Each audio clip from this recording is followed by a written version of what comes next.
Okay, mag-service tayo. Ito na naman si Classic oh. Mag-overheat. Umiilaw yung pula.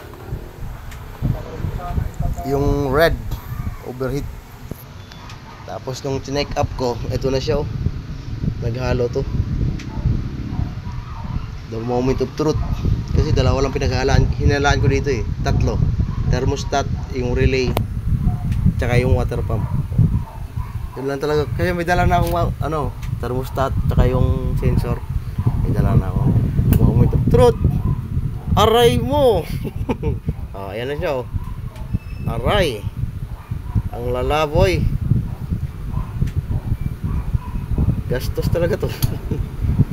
Ipa-flashing natin to kasi yung mga bearing sa loob, kailangan nating yun. Kailangan ma-flashing to. Yan yung sa kanya. Flashing. Ma-flashing natin yan para sigurado.